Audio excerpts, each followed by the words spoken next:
What is going on, guys? It's Corleone from LiteCast Studios. Welcome to the Retro 8-bit video game animation series. Today we're going to be showing you how to animate your sprite in Photoshop and importing it to After Effects, and then adding the keyframes in order to animate the movement of the sprite in After Effects. Now, what is a sprite? Basically, a sprite is any little character that you're going to be using in your animation. That's the term that animators use when they create video games, things like that. And because we're making a video game scene, it is logical to use the word sprite. Now, what I'm going to do is open the file.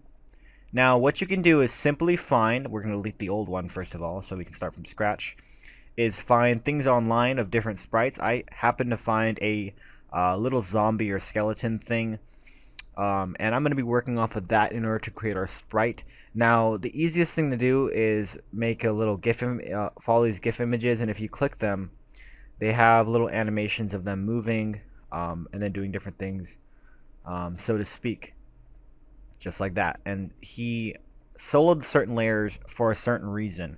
Now, what you want to really do is basically start from scratch. Now, what we're going to do is open the style sheet file, or the data file is what I like to call it, where they have every single animation, and you can animate the file particularly for yourself.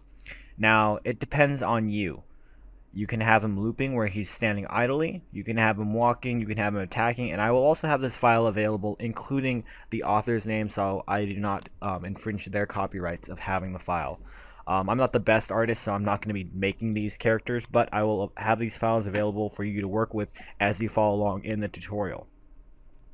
Now, in order for us to create a sprite, we're going to copy by selecting the file. Now, keep in mind that if you select this area, it's not going to select the entire area. It's only going to find the image that is not transparent, which is the actual character right here, and then it will go off the edges according to that. So if you'll see, if I select this giant area, it's not going to pop up when I create a new file.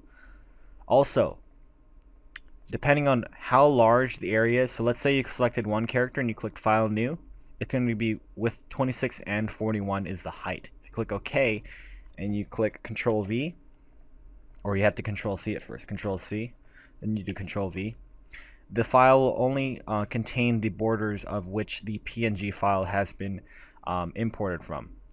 And if you did one where it selected two characters at the same time, you will note that the width is a lot larger than the height. If you click OK, you will note that it goes from this edge to this edge. So that's exactly what I was talking about before. Moving back, all we're going to do is work with this by itself.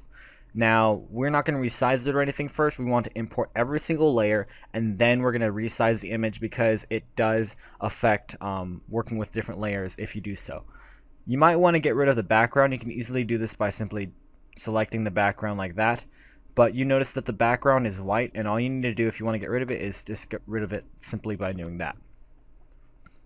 Now, what we want to do is select the second image by Control C, Control V, and then repeat for however long you want to be doing the animation. This is going to be including the idle animations, and it's also going to be including our walking animations. It's a lot easier said than done, so take your time, make sure you got what you want. I'm simply going to do this for time's sake, just by animating every single one except for the bottom ones. So we even have the attack and stuff like that. And I'm going to count layers. If you can see me right here, I have 9 layers. And I want to have 30 layers for a certain reason, because I'm going to be animating each layer with 5 keyframes. And you may be wondering, what does that even mean? I will explain it in a later process during the video. And then we're going to go back, and we're going to select this once more and continue to animate until we hit 30 frames. It's a little meticulous, it's a little tedious, but animation is a tedious process, and it does take a lot of time if you want to do it right. Of course, I'm just doing this for a tutorial. If you guys have any questions, you can just feel free to comment on anything during any portion of the video. I'll probably get to you within a day, and I'll try my best to respond with as helpful answers as I can. And basic animation works like this. Every layer stacks together like this, and then you sequence them in After Effects. At least if you're working with After Effects to animate the actual file. Um, and we're almost down to the gist of it, so Control. And then we're just going to do it one more time. Simple as that, huh? Piece of cake, guys. And as you can see, it looks like they're all like bunched together, and we'll fix that in a little bit. 28. Let's do this again. 29. 30. So now that we have all 30 files, you may note that it is a really tiny file. Now, if you try to import this into After Effects right now, you would be presented with a really tiny image, and it will not look good when you resize the image in After Effects. Now, this can be very problematic if you don't do it right. All you have to do is simply go to Image, Image Size, and Auto seems to work the best for me right now, and you want to have quality set to the best. And set the screen to 133 or whatever like that, because the screen resolution that we're working with is 720p. We want to have it as big or as small as proportionate to the background and proportionate to the tile set that we're going to be working with. Now, if we set this to this, you will note that it doesn't look that bad, and this small doesn't make that much of a difference.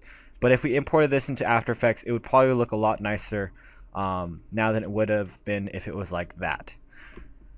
If you want to do it separately or differently, you can change the constraints and change the pixels. All you need to do is go to percent and change it to 200 or 300%, and you can edit it like that. Looks a little bit better, but we want to make it a little bit bigger just for time's sake. You might want to overcompensate for percentages also, because you never know how big or how small the files can be, and it's better to be bigger than to be smaller than the image required. Because what I'm talking about is basically, let's say you had the image set to like 100, but it's only like 200 pixels large, and you want the image to be 400 pixels large. If you blew out the picture even more, it's going to look a lot uglier than you expected. So be prepared for things like that. So we have an image, we have it set to whatever size we want, but you know, it all depends on you. Anyway, so we're just going to go back to auto set and click OK, and it's going to set it to whatever. It's probably 400% as I said it before, but you can do it manually if you like. Now, other problems you may run into when you're editing your sprite, let's say you're having a bigger animation than the screen provides, as you will see that the image also has the attack where he's swiping at something. It doesn't show up in the canvas, and all you need to do is change the canvas size. And the canvas doesn't really matter with a sprite this small or this big, unless you don't have a transparent background and you want the background to be in the picture, which I highly doubt, because the frame will make the background look really weird. All you need to do is go to percent relative 200%. If you do that, the background will be nice and large for you to work with in any future you know, canvas size that you want to work with for any other layers or any other character, or however big you want.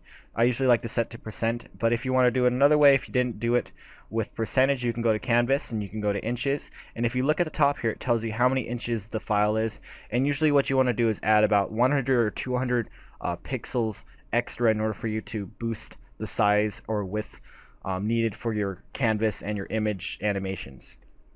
So it says 0.361, we're going to set to 0.461, and the height to 0.668. And if you do that, I'm sorry, I forgot to put the point. Click OK, and you will see that it's nice and large. It's not too big, and it's not too small of a canvas to work with when we import it into Photoshop. Now that we have every little detail edited on the on Photoshop, we can import it into After Effects. Don't worry about editing the sequence here. You're going to do that in After Effects, which makes After Effects a lot of fun to work with. So we're going to save this as skeleton animation. Now, a little bit of a little tip to keep when you're working on animations is to separate things depending on what you're working with. So we have this set into retro 2D monsters, and this is going to be important in the future if you ever want to get to the file again. Make sure you keep everything organized in folders, and make sure layers is checked off, ICC profile, sRGB, blah blah blah blah blah, and then use lowercase extension. Doesn't really matter if you use uppercase, it doesn't mean anything. Click save. Maximize compatibility, yes. We can even close this now, but we're going to be using that in another video later, so I'll keep that in mind for other tutorials.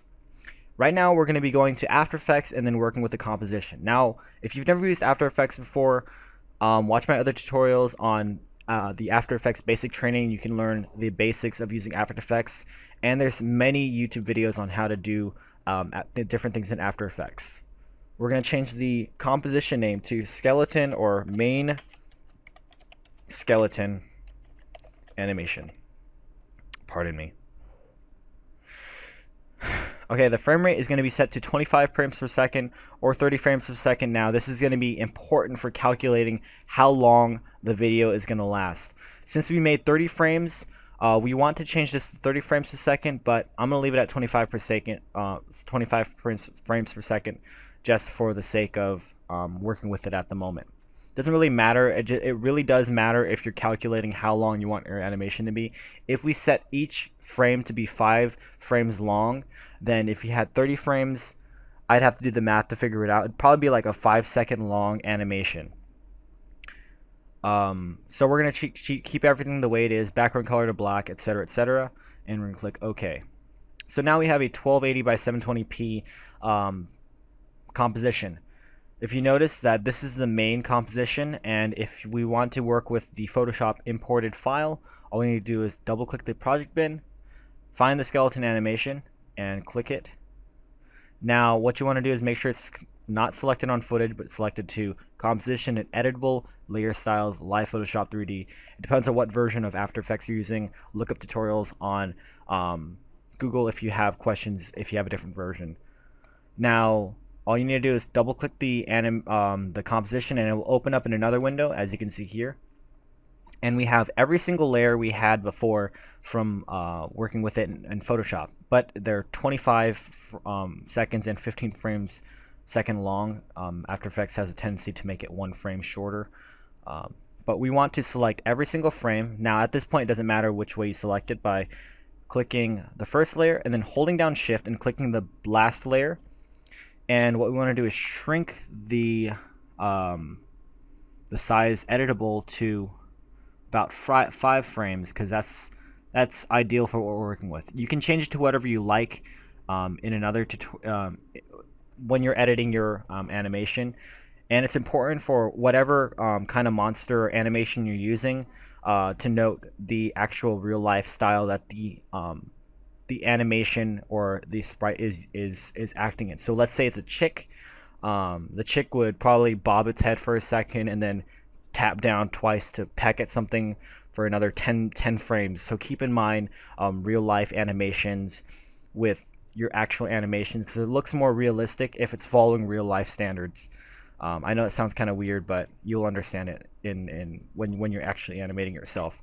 Now this should be the longest part of animating, but keep in mind it's all up to you. For tutorial reasons, I'm making every single layer 5 frames long. Now instead of doing it this way, where you move every single one over and over and over, that will take too long. What After Effects allows you to do is simply select all the layers, holding down Shift and then clicking Keyframe Assistant and Sequence Layers, and you don't click overlap. Now you're gonna be like, okay, this looks nice, and it doesn't do it the opposite way. Sometimes you may run into problems where if you inserted the layer the opposite way, so we're going to click Control Z and show you how not to select the layers. If you selected layer 1 to layer 30, sequence the layers and click OK, it does it right. But if you selected layer 30 and then went down and click Keyframe Assistant and Sequence Layers, it'll do it the opposite way. Now your character will be moving backwards, and it's going to look really awkward moving backwards and doing the animation like that. Depends on how you want to animate it, but if you want to do it the right way, from starting from layer 1 to the top, you got to go from layer 1, hold down shift, and again, as I said before, right click, keyframe assistant, and sequence layers. It makes it really helpful when you're working with the animation. Now what we really want to do is see how long the duration of the video is. Whatever song you're using for the video, make sure you have the length set to how long the scene is going to last. So my song is going to be about 25 seconds long, and I'm going to have 14 frames extra in order for me to work with it. Now what I want to do is duplicate the layers by Control C, Control V. Now as you can see, it also did this again the opposite way. So what we're going to do this time is select the layer 30 down to the bottom when we're copying. Control C and Control V. And as you can see, it did double layers, but we want to work with one right now. We'll just duplicate it later. So we have one duplicated section here, and we're going to go down and zoom in on it, and we're going to find where it meets up with the next layer, which is layer 30. Line it up at 6 seconds, make sure there's no skipping between it, and then we're going to move on. So again, we're repeating the process once more by selecting layer 60, then going down to layer 30 or 31, Control C and Control V. Now we have the layer again, and we're going to move this down over to where it meets this. We're going to check out to see how much more room we need to work with the animation, and it looks like we need another 2 more duplications here, and work with me on this. It does take a lot of time, so we're going to do this again by clicking layer 90 and then going down to layer 61. Control C and Control V. We're going to zoom out a little bit. We're zoom in a little bit too, and then just drag it over just like that. Simple as that, huh? And you can even do it even quicker by simply selecting all the layers and doubling it, but we're just doing it the long way just to show you guys different options you have working with it. And again, we're going to do another. As you can see here, we only have about 10-15 frames left, so what we want to do is find about, I don't know, 5 or 6 frames from the bottom. So we're going to select layers, let's do layer 10 to 1 just to be safe if we ever wanted to add extras. Control C, Control V, and if you see here, it's all the way down here, but it's all the way in between layers 11 and layers 10. It says layers 130 to 121. We're just going to drag it all the way to the top where it meets up with the other layers that we had at the top, so we don't get confused in the future. Plus, it'll be a lot easier to work with at the top. We're going to move over, drag it in a little bit, and drag it over just like that, and line it up. If you ever get it off center, you can simply zoom in all the way and just line it up to make sure that everything is animated correctly. Now that we have the animation composition for the sprite set up all the way from start to finish, we're going to put it into the main skeleton animation by simply going to the main skeleton animation composition and dragging in the skeleton animation composition to that window. Now you notice I had a black background set when I started the composition. Now that's because I turned on toggle transparency grid. If you turn that off, you will be able to see the grid disappear, and you'll have the black transparency, which is nice to work with when you're starting off with your sprite. Now a lot of people like to take the easy way out when they're animating from left to right by simply clicking transform position and setting one keyframe at the beginning and then dragging it over. Holding shift, dragging it over, and making it disappear off a frame. Now if you'll see, the character slowly walks over to the end of the animation, which looks fine, but it's not effective for every single animation moving from left to right. Some characters will stop a little bit, maybe pick up something off the ground, maybe fight somebody for a second, then move on. If you're animating a scene with multiple characters, it's not an effective way to work with it. So what you really want to do is delete the old keyframe, work every single frame from start to finish. So keep in mind that every frame was 5 frames long, so we're going to go to frame 5. And we're going to find the position. So this is 66. We're going to change it to something like 50 so it's easier to work with. So the first frame will be 50 frames. We're going to move it over 5 frames, and we're going to change the position to 60. Then we're going to do it again by going to 10 frames and doing it to 70, and doing it again, obviously at 15, and going to 80, and then going to 20, and going to 90. And as you can see, doing this continuously will add the effectiveness of an animation. So let's say I had this set all the way to the end. He'll stop for a little bit, you know, fight somebody, and then move on. So it's effective for characters like animals, small little animals that just walk around a little bit, pause for a second, and then move on again, stay still, and do things like that, as you can see.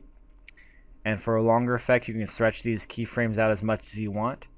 But for the sake of time and the sake of this animation, like I showed you in our preview, we're going to make sure everything is lined up correctly. Every 5 seconds, there's going to be moving 10 points over, 10 pixels over, and that'll add the effect of him walking slowly every 5 seconds. And so I'm going to pause the video, and once I'm done keyframing, we will get back to it, okay? Okay, so now we are back with we're almost done with the animation. We're basically on the home stretch right now. I just want to show you guys me completing the tedious animating every single keyframe, or every 5 keyframes, doing the process of I don't think I had 60. See, so you check out your frames and you can go back and fix them. 70, 1280, move it over 5, 1290, 1300, move it over to the end, 1310, 1320, and at the end 1330. There you go. Now it's gone. Finish the animation. If I go all the way to the beginning, and let's say you made a mistake somewhere, so like right here was like 151, and it looked really weird going back like that. You can easily go back by finding this little handy dandy tool, go to add or remove keyframe at current time, and find the position where you made the mistake just by doing that. So before it was at 100 and this went to 151, so we want to go to 110, and that'll fix the problem. If you'll see here, and if you click each keyframe, it'll show you every single keyframe that you animated all the way from the the start to finish.